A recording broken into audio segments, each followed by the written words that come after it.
بسم الله الرحمن الرحیم.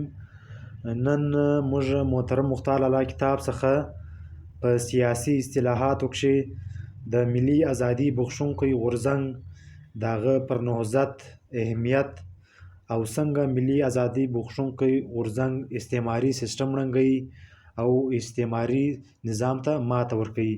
نو پر دې باندې به موږ خبره کوو. ملي ازادي بخښونکی غورځنګ د مستعمرو او وروسته پاتې قامونو د استعمار نه د ازادۍ او استثمار نه د نجات هغه طریقونه دي چې محکوم ولسونه پکښې منظم کیږي. د خپل سیاسي استقلال، ملي حاکمیت او د خاورې د تمامیت لپاره د خاورې د خارجي قبضهګرو یعنی استعمار پر ضد مبارزه کوي. ملي ازادي بخښونکی تحریک بلل کیږي. ملي ازادي بخښونکي غورځنګونه د دویمې نړیوالې جګړې نه وروسته په اسیا، افریقا او لاتینې امریکا کښې په زیات شدت سره راپورته شول او د ډیرو زیاتو مستعمرو نه یې د استعمار کمبله ټوله کړه. پښتون ملي ازادي غوښتونکی نهضت ډیر زوړ دی. په لنډ وخت کښې د مغولي استعمار په ضد د روښانیانو مبارزه، د مومند ایمل خان، دریا خان، خوشحال خان خټک او د یوسفزو مبارزې، د انګریزي استعمار په خلاف د افغانانو غزاګانې او د 20مې پېړۍ په 3مه لسیزه کښې د باچا خان، خان شهید او کاکاجي صنوبر حسین مومند مبارزه او بیا د پاکستان د جوړېدو نه پس د پنجابي استعمار په خلاف مبارزه ده. بیا دغه راز د ملي ازادي بخښونکي نهضت اهمیت. ملي ازادي بخښونکي نهضت د معاصر تاریخ په پرمختګ کښې ډیر زیات اهمیت لري او دغه نهضت د ټولنیز پرمختګ عامل دی. ملي ازادي غوښتونکي غورځنګونه د نړیوال انقلابي بهیر مهم توکي دي. د ځوانو خپلواکو هیوادونو ولسونه چې د استعماري سلطنتونو په کنډوالو په وجود کښې راغلي دي، نن ورځ د نړیوال سیاست فعال ګډون کوونکي ګرځېدلي دي. ملي ازادي بخښونکی نهضت د امپریالیزم په اقتصادي، سیاسي، پوځي او ستراتیژیکي دریځونو باندې غښتلي ګزارونه کوي. د استعمار ماتې په خپله د خپلواک شوو هیوادونو دپاره هم ډیر زیات اهمیت لري. هغوی د سیاسي ازادۍ په ترلاسه کولو سره د خپل اقتصاد او کلتور د پرمختګ او د ټولنیزې ترقۍ د لارې د غوره کولو امکان ترلاسه کوي او دا امکانات هم ترلاسه کوي چې په خپل هیواد کښې د هر ډول استحصال نه پاکه ټولنه جوړه کړي. بیا دغه راز ملي ازادي بخښونکي نهضتونه او د استعماري سیستم ړنګېدل. د ګوتو په شمېر ډیرو لږو استعماري هیوادونو په پیړیو د نورو هیوادونو په عربونو دولتونه استثمارول، هغوی د خونړو وسلوالو یرغلونو، غولولو او دوکو په وسیله افریقا، لاتینې امریکا او د اسیا زیاتې برخې اشغال کړې او د استعماري حکمرانۍ سیستم یې منځته راوړو او د انساني ابادۍ د نیمې نه زیات خلک د استعمارګرانو لخوا قبضه او اسیر شول. سامراجي استعماري نظام د انساني تاریخ د تورو دردونکو پاڼو څخه یوه پاڼه ده. د ګڼ شمېر انسانانو هلاکت، غیر انساني لوټ، استثمار، لوږه، ناروغي او جهالت هغه بدمرغۍ وې چې استعمارګرانو د مستعمره ملتونو د خلکو په برخه کړې. استعمارګران او د دوی لاسپوڅي نظریه سازان په دې باره کښې ډیر دلایل کوي. دوی وایي چې موږ پسمانده هیوادونو ته تمدن، جدید علوم، کلتور او نوی ژوند وړی دی، مګر ستمګالونکي ولسونه په دغه اوتو بوتو نه غولیږي. هغوی د امپریالیزم ځناور صفته څیره ډیره ښه پیژني. محکوم ولسونه په دې پوهیږي چې د استعمارګرانو دپاره مستعمره هیوادونه د سرمایې د ګټورې اچونې ځایونه، د ارزانو خامو موادو او ارزانو مزدورانو سرچینې، د خپلو مالونو د پلورلو دپاره بازارونه او پراخې پوځي اډې دي او د دوی یوازینی هدف د غلامو ولسونو استثمارول دي. دا فطري خبره ده چې د مستعمره هیوادونو خلکو د استعمار په ضد د ازادۍ او ملي خپلواکۍ په خاطر په میړانه مبارزه کړې ده او نن هم دغه مبارزو ته دوام ورکوي. د دویمې نړیوالې جګړې نه پس د پخوانۍ مستعمره نړۍ په ځای په لسګونو خپلواک دولتونه تشکیل شول. د ملي ازادي بخښونکي غورځنګونو زورورې څپې استعماري نظام د ځمکې د مخ نه لرې کوي او د امپریالیزم بنیادونه یې جوړ کولي دي. بیا ملي قیام: کله چې د یو ملک لخوا د بل ملت خاوره نیغ په نیغه اشغال کیږي، هغوی له منځه ځي، نو په داسې حالاتو کې د اشغال شوي هیواد ټول وطن دوست طبقات بغیر د څه اختلاف د خپل استقلال، ملي حاکمیت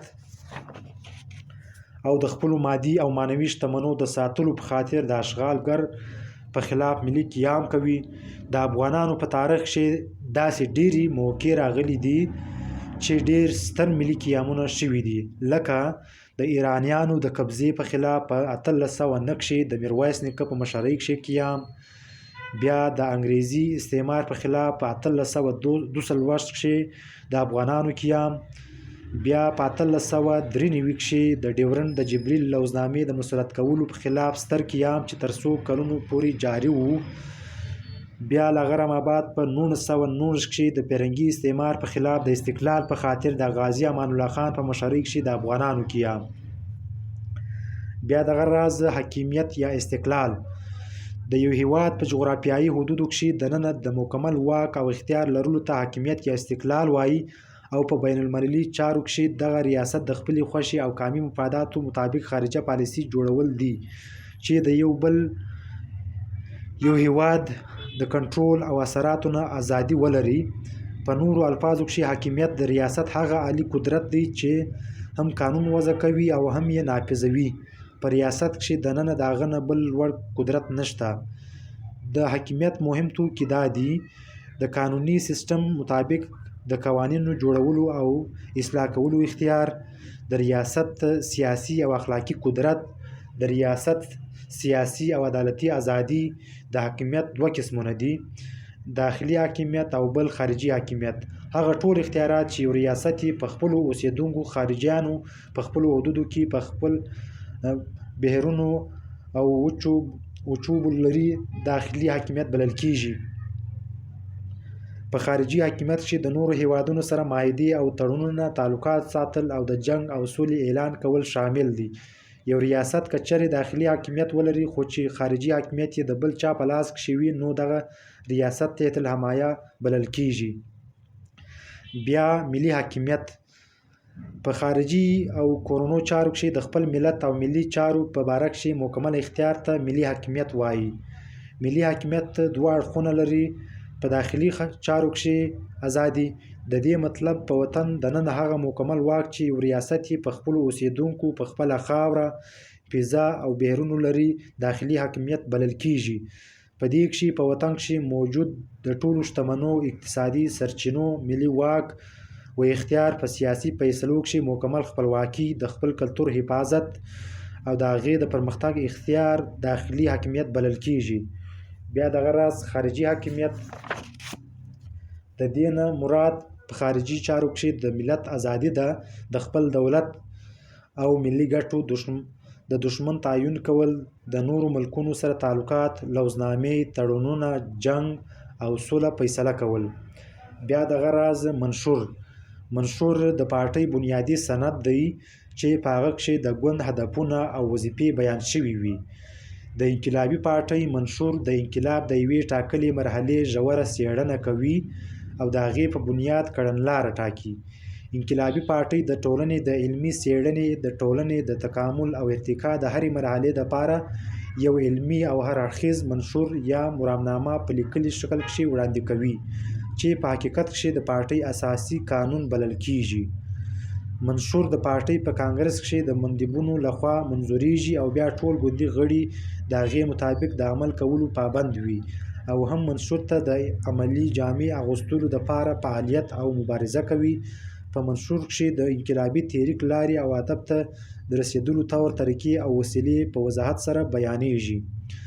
منشور د ګوند د اقتصادي پالیسیو یعنې صنعت، زراعت، تجارت، ریاستي جوړښت، ملي مسلې او ټولنیزو چارو تشریح کوي. منشور د پارټۍ نظریات، ایډیالوژیکي اصول او د موجوده زمانې د عمده مسایلو څېړنه کوي. بیا آئین: د یو سیاسي ګوند د اندروني ژوند باره کې د قواعدو ضوابطو مجموعې ته آئین ویلی شي. د ګوند د مختلفو ادارو جوړښت او ترتیب او د عمل څرنګوالی د پارټۍ د منشور سره په سمون کښې راولي. د ګوند په آئین کښې تنظیمي اصول او د ګوندي ادارو د تشکیلولو شکلونه او رهنما ادارې تشریح کېږي. په ګوندي اساس نامه کښې د انقلابي پارټۍ نړیلید، په پارټۍ کښې د غړیتوب شرطونه، د ګوندي غړي حقوق او فرایض، د جمهوري مرکزیت اصول، د ابتدایي، علاقایي، ضلعي، صوبایي او مرکزي ادارو د اختیاراتو او فرایضو تعین کوي او د مختلفو ادارو د یو بل سره تعلق دپاره اصول ټاکي. بیا دغه راز ارضي تمامیت د یو ملت فطري جغرافیایي حدود چې د دغې ملت د ریاست په حدود کښې راځي، د خارجي تجاوزګرو، حمله آورو او توسعې پسندو قوتونو نه د وطن خاورې دفاع کول، آزاد ساتل او د ملت د اصلي خاورې سره یو ځای ساتل د هېواد ارضي تمامیت ګڼل کېږي. استعماري سړیخواره تل په دې تلاش کښې وي چې په یوه یا بله بهانه د کمزورو هېوادونو خاوره د دغه هېوادونو د اصلي خاورې نه بېلې کړي او هلته د خپلې خوښې ایجنډا مسلط کړي. د انګریزانو او پاکستان پارور پالیسي د دغه استعماري کوښښونو یو شکل دی چې د افغان ملت او افغانستان په خلاف یې جاري ساتلی دی. په 19مه او 20مه پېړۍ کښې د انګریزانو او بیا د 1940 کال نه را په دېخوا پاکستان دا کوښښ کوي چې د مقبوضه افغانستان خاورې سربېره د آزاد افغانستان ارضي تمامیت هم د تهدید د خطر سره مخامخ کړي.